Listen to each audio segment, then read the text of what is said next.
News के इस खास बुलेटिन एक्सप्रेस 100 में, जहां हम आपके लिए लेकर आते हैं राजनीति, मनोरंजन, देश दुनिया, खेल और व्यापार जगत की सभी बड़ी खबरों को एक्सप्रेस यानी कि फटाफट अंदाज में। आपके साथ मैं हूं संध्या शर्मा। तो देखिए खबरें तेज रफ्तार से। प्रधानमंत्री नरेंद्र मोदी 2 देशों रूस और ऑस्ट्रिया की सफल यात्रा के बाद आज स्वदेश लौट आए हैं। अपनी इस यात्रा के पहले चरण में प्रधानमंत्री ने रूस का दौरा किया और दूसरे चरण में ऑस्ट्रिया की यात्रा की। प्रधानमंत्री नरेंद्र मोदी ने अपनी ऑस्ट्रिया यात्रा को ऐतिहासिक बताया है। प्रधानमंत्री ने एक्स पर कहा कि ऑस्ट्रिया की मेरी यात्रा ऐतिहासिक और बेहद उपयोगी रही। दोनों देशों के बीच मित्रता में नया जोश जुड़ा है। मुझे वियना में विविध कार्यक्रमों में भाग लेने की खुशी है। प्रधानमंत्री नरेंद्र मोदी ने आतिथ्य और स्नेह के लिए चांसलर कार्ल नेमर, ऑस्ट्रिया की सरकार और लोगों का आभार जताया।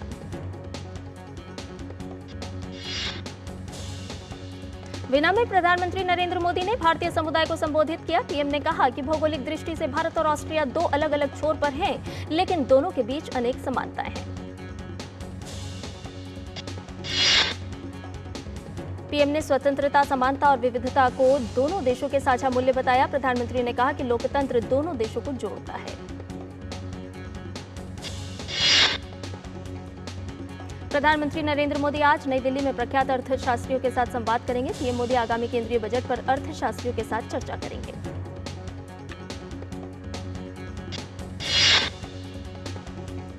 इस बैठक में अर्थशास्त्री, विभिन्न क्षेत्रों के विशेषज्ञों के अलावा नीति आयोग के उपाध्यक्ष सुमन बेरी और अन्य सदस्य भाग लेंगे। संसद का बजट सत्र 22 जुलाई से शुरू होगा और वित्त मंत्री निर्मला सीतारमण 23 जुलाई को लोकसभा में केंद्रीय बजट 2024-25 पेश करेंगी। बिम्स्टेक विदेश मंत्रियों का दूसरा सम्मेलन आज नई दिल्ली में शुरू होगा। विदेश मंत्री डॉक्टर एस जयशंकर इसकी मेजबानी करेंगे। बंगाल की खाड़ी और तटीय क्षेत्रों में सुरक्षा, व्यापार सहित कई क्षेत्रों में सहयोग बढ़ाने पर होगा मंथन। दिल्ली में आयोजित होने वाली इस बैठक में शामिल होने के लिए थाईलैंड और श्रीलंका के विदेश मंत्री आज भारत पहुंचे। लोकसभा अध्यक्ष ओम बिरला रूस के सेंट पीटर्सबर्ग में आज से शुरू हो रहे 10वें ब्रिक्स संसदीय मंच में भारतीय संसदीय शिष्टमंडल का नेतृत्व करेंगे।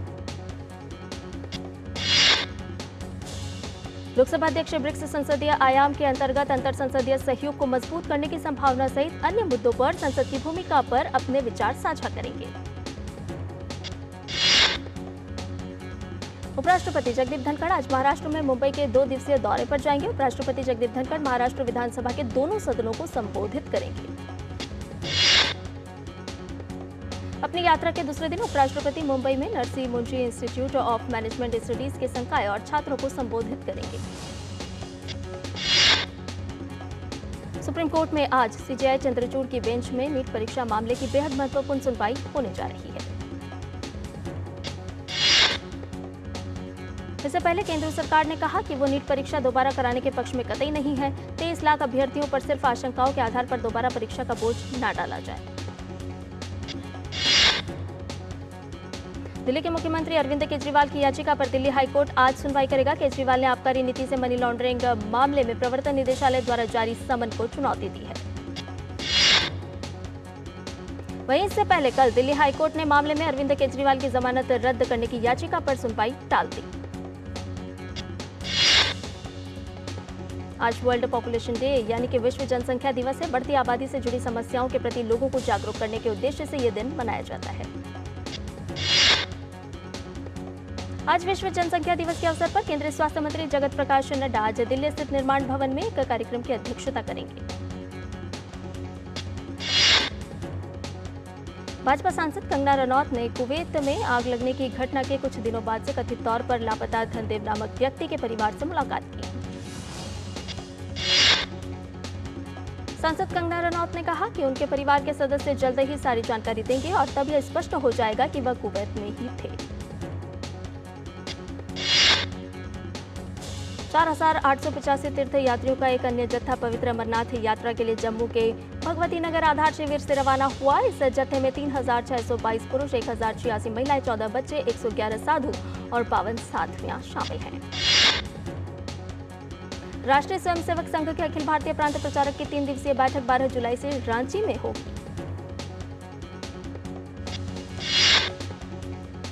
यह बैठक रांची के सरला बिरला विश्वविद्यालय परिसर में आयोजित होगी, जिसमें शामिल होने के लिए सरसंघ चालक मोहन भागवत रांची पहुंच चुके हैं। जम्मू कश्मीर पुलिस ने बुधवार को उधमपुर जिले के ऊंचे इलाकों में एक सुरक्षा चौकी पर आतंकी हमले का दावा करने वाली तमाम रिपोर्ट का खंडन किया है। जम्मू कश्मीर पुलिस ने कहा है कि ड्यूटी पर तैनात एक संतरी ने कुछ संदिग्ध गतिविधियां देखने पर एहतियात के तौर पर गोलीबारी की। महाराष्ट्र के राज्यपाल रमेश बैस ने मुंबई में राघवेंद्र स्वामी द्वारा लिखित पुस्तक श्री कृष्ण चरित्र मंजरी पर टिप्पणी का मराठी अनुवाद जारी किया। राजधानी दिल्ली में आज सुबह कई इलाकों में बारिश हुई। बारिश की वजह से आसमान में सफेद धुंध भी छाई रही।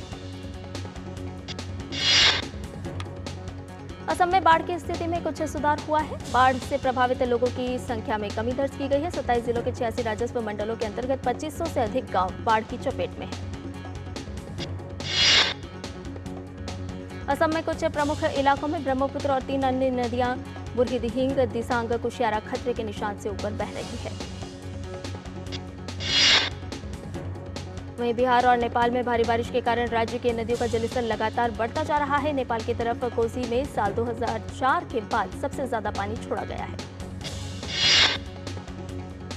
बिहार सरकार के द्वारा बाढ़ प्रभावित लोगों के बीच राहत सामग्री का वितरण और बचाव कार्य अभियान वृहद स्तर पर चलाया जा रहा है। एसडीआरएफ की टीम और जिला प्रशासन हाई अलर्ट पर है।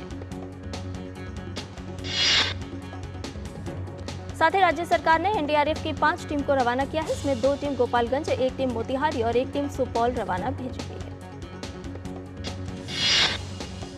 मौसम विभाग ने राज्य के कई जिलों में बारिश को लेकर ऑरेंज अलर्ट जारी किया है। जिन जिलों के ऑरेंज अलर्ट जारी किया गया है उनमें ज्यादातर पहले से बाढ़ ग्रस्त हैं। उत्तर प्रदेश के कई जिलों में भारी बारिश के कारण बाढ़ आ गई है, जिसमें कई गांव और फसलें पूरी तरह से प्रभावित हुई हैं। बस्ती, अयोध्या, सीतापुर, श्रावस्ती, सिद्धार्थनगर जैसे जिलों की नदियों का जलस्तर बढ़ गया है। वहीं जानकारी के मुताबिक श्रावस्ती और सीतापुर जिले में डूबने के कारण 5 लोगों की मृत्यु हो गई है। उत्तर प्रदेश के पीलीभीत में वायुसेना के एयरलिफ्ट ऑपरेशन के माध्यम से बाढ़ में फंसे लोगों को सुरक्षित स्थान पर पहुंचाया गया है। उत्तर प्रदेश चंदौली में आकाशीय बिजली गिरने के कारण 6 लोगों की मौत हो गई और 12 लोग घायल हो गए।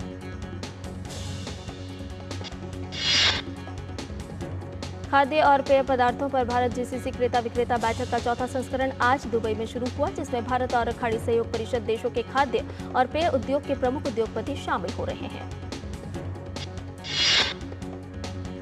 इस वर्ष बैठक में 36 भारतीय कंपनी और जीसीसी देशों के 170 क्रेता भाग ले रहे हैं। भारत और यूएई के बीच पिछले साल द्विपक्षीय व्यापार $85 बिलियन से अधिक का हुआ है।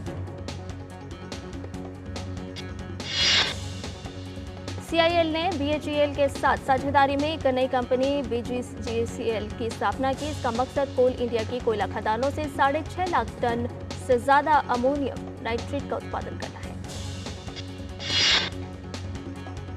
कोल इंडिया लिमिटेड ने कोयले से गैस बनाने की योजना को मूर्त रूप दे दिया है। इस परियोजना की लागत करीब 11,782 करोड़ रुपए होने का अनुमान है।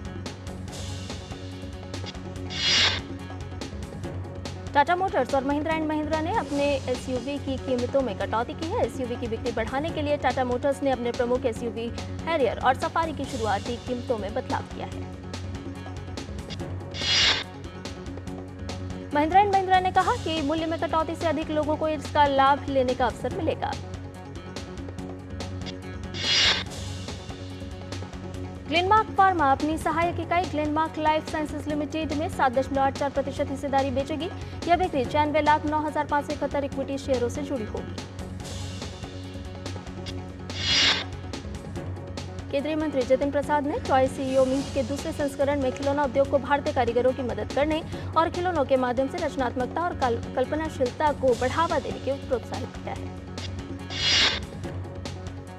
कार्यक्रम में वॉलमार्ट, अमेजन, एनसी टॉयज आदि सहित प्रमुख वैश्विक खिलाड़ियों और Sunlord apparels manufacturing company, Playgro toys India private limited आदि सहित घरेलू खिलौना उद्योग के सदस्यों ने भाग लिया।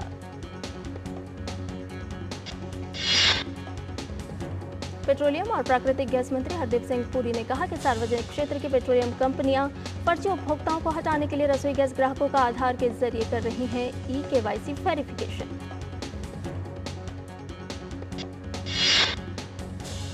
और बुलेटिन में फिलहाल रुकने एक छोटे से ब्रेक के लिए जल्द हाजिर होंगे। आप बने रहिए DD न्यूज के साथ।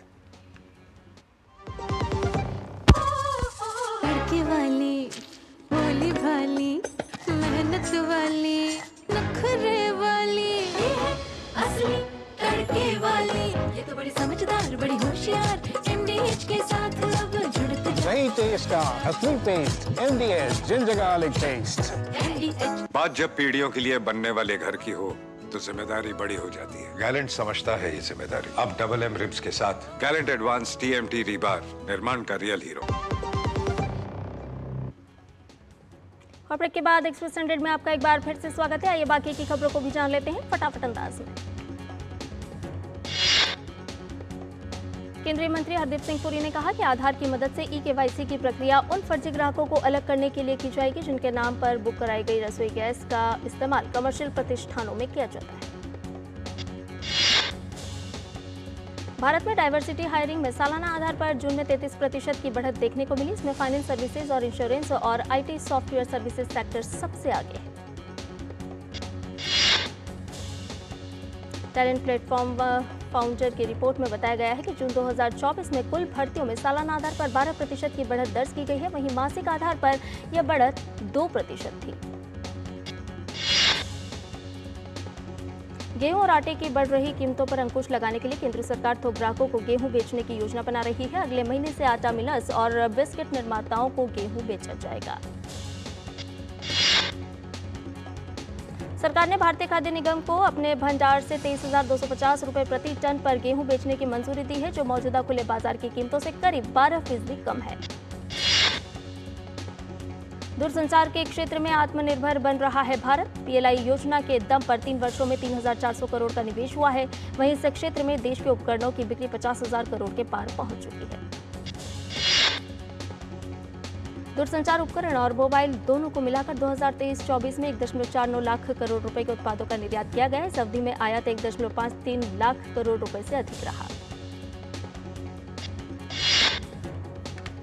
एयर इंडिया और विस्तारा के विलय से दोनों एयरलाइंस के करीब 600 कर्मचारियों पर असर पड़ने की आशंका। हालांकि उन्हें टाटा समूह और एयर इंडिया समूह के भीतर अन्य इकाइयों में रोजगार देने की कोशिशें की जाएंगी। कॉरपोरेट मामलों के मंत्रालय ने महत्वपूर्ण लाभकारी मालिक नियमों के उल्लंघन के लिए स्टार्टअप हैरोक्स और 2 व्यक्तियों पर 9 लाख रुपए का जुर्माना लगाया। अग्रणी मोबाइल फोन निर्माता मोटोरोला ने भारत में एक और सस्ता अति स्मार्टफोन मोटो G85 पेश किया है। इस फोन की शुरुआती कीमत 16,999 रुपए है। 16 जुलाई से इसकी बिक्री शुरू होगी। ब्रिटेन के नवनिर्वाचित प्रधानमंत्री किर स्टारमर ने व्हाइट हाउस में राष्ट्रपति जो बाइडेन से मुलाकात की। किर स्टारमर ने मुलाकात के दौरान कहा कि ब्रिटेन और अमेरिका के बीच विशेष संबंध पहले से कहीं अधिक मजबूत हैं। जो बाइडेन ने ट्रांस अटलांटिक नाटो गठबंधन को मजबूत करने के लिए दोनों देशों के आपसी सहयोग को जारी रखने की प्रतिबद्धता भी जताई।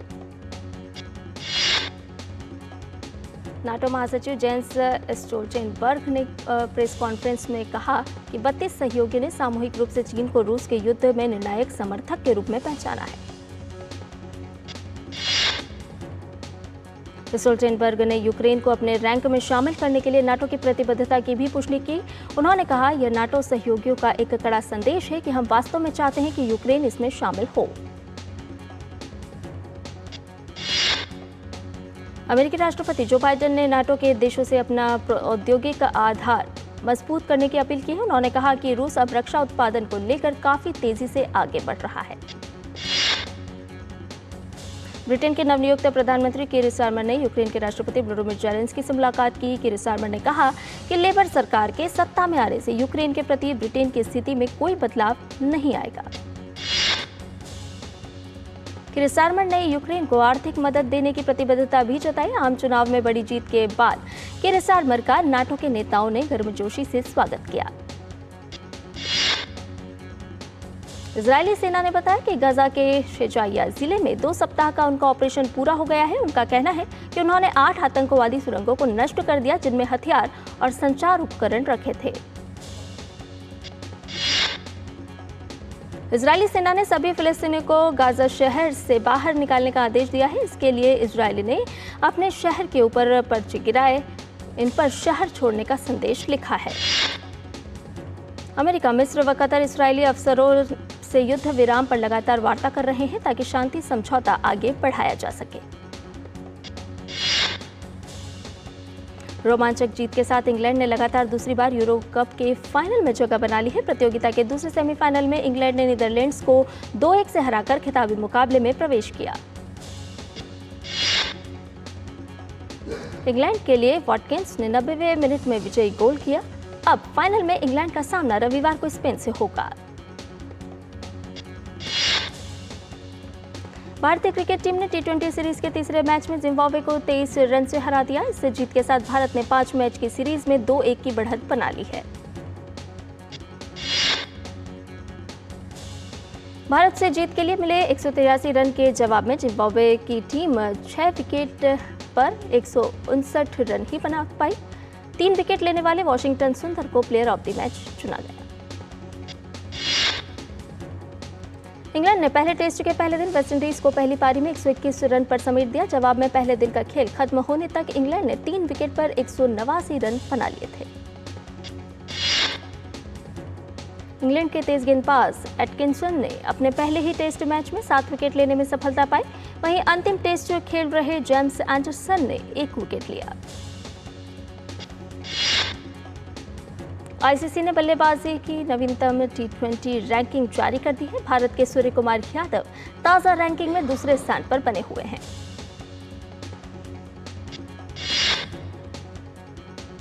रैंकिंग में ऑस्ट्रेलिया के ट्रेविस हेड शीर्ष पर हैं। ऋतुराज गायकवाड़ 13वें स्थान के फायदे के साथ 7वें स्थान पर पहुंच गए हैं। अभिषेक शर्मा की आईसीसी रैंकिंग में एंट्री हो गई है और वे 75वें स्थान पर हैं। राष्ट्रपति द्रौपदी मुर्मू बुधवार को स्टार बैडमिंटन खिलाड़ी साइना नेहवाल के साथ बैडमिंटन खेलती नजर आई। उन्होंने बुधवार शाम राष्ट्रपति भवन स्थित बैडमिंटन कोर्ट में नेहवाल के साथ मैत्री मैच खेला।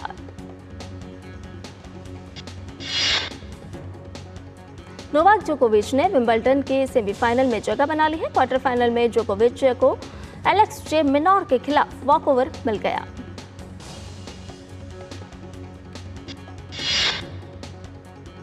महिला एकल वर्ग में चौथी वरीयता प्राप्त एलिना रायबाकिना ने सेमीफाइनल में जगह बना ली है। क्वार्टर फाइनल में रायबाकिना ने यूक्रेन की एलिना स्विसोलिना को 6-3, 6-2 से मात दी।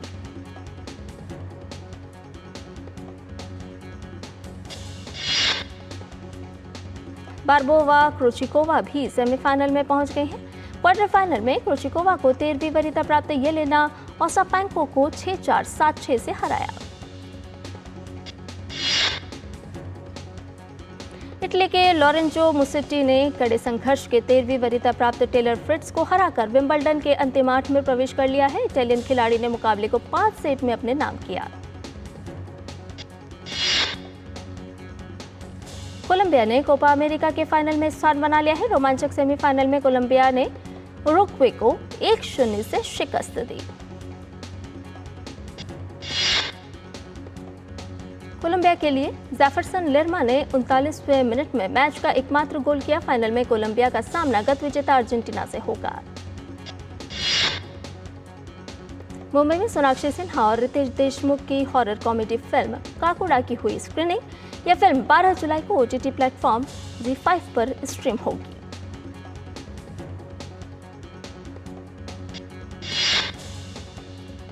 फिल्म काकुड़ा की स्क्रीनिंग में पति जहीर इकबाल संग पहुंची सोनाक्षी सिन्हा।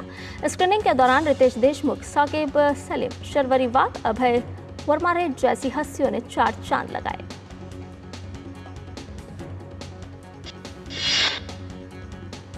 अमिताभ बच्चन के डीफेक वीडियो के आरोपी अभिजीत पाटिल की पूर्व जमानत याचिका को कोर्ट ने खारिज कर दिया है और उन्हें अंतरिम राहत देने से इनकार कर दिया है।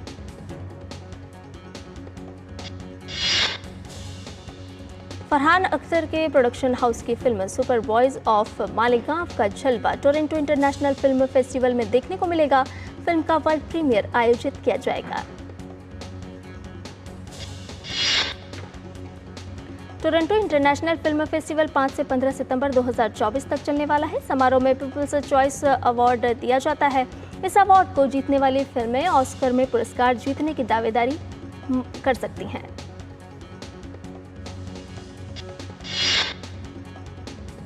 IFFM का 15वां एडिशन 15 अगस्त से शुरू होने वाला है, जो 25 अगस्त तक चलेगा। इसकी तैयारियां शुरू हो चुकी हैं। फेस्टिवल के अवार्ड कैटेगरी में सास के नामों का चर्चा होने लगी है।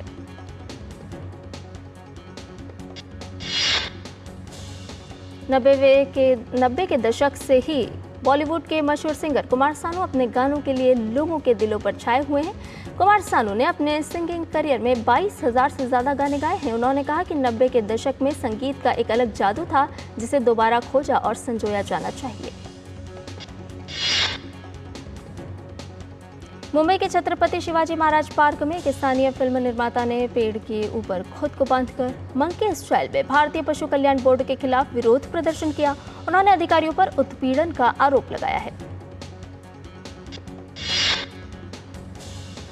लोकप्रिय हॉरर थ्रिलर फ्रेंचाइजी पोलिमेरा के मेकर्स ने तीसरे पार्ट की घोषणा की, जिसमें डिस्ट्रीब्यूटर वंशी नंदीपति प्रोड्यूसर के रूप में डेब्यू करेंगे और इसका डायरेक्शन अनिल विश्वनाथ करेंगे। एल्विश यादव की मुश्किलें बढ़ सकती हैं। मनी लॉन्ड्रिंग मामले में ईडी ने एल्विश को समन जारी किया है। ईडी ने 23 जुलाई को पूछताछ के लिए एल्विश को लखनऊ बुलाया है। बॉलीवुड अभिनेत्री नोरा फतेही गायक करण औजला और बादशाह के साथ नए प्रोजेक्ट में आएंगी नजर। टेक्नीशियन फिल्म फैक्ट्री क्रिएशन के बैनर से निर्माता पराग पाटिल और आर प्रिंस नारी शक्ति पर आधारित फिल्म प्रोडक्शन नंबर 6 लेकर आ रहे हैं। इस फिल्म की शूटिंग इन दिनों नेपाल के खूबसूरत जगहों पर चल रही है। फिल्म कल की 289 बॉक्स ऑफिस पर हर रोज एक के बाद एक रिकॉर्ड तोड़ रही है। फिल्म ने रिलीज के 13वें दिन 9 करोड़ की कमाई की, जबकि भारत में बॉक्स ऑफिस पर फिल्म ने कुल 529.45 करोड़ की कमाई की है। दक्षिण भारतीय फिल्मों के जाने माने निर्देशक नाग अश्विन का कहना है कि दीपिका पादुकोण उनकी फिल्म कल के 289 AD का सबसे महत्वपूर्ण हिस्सा है।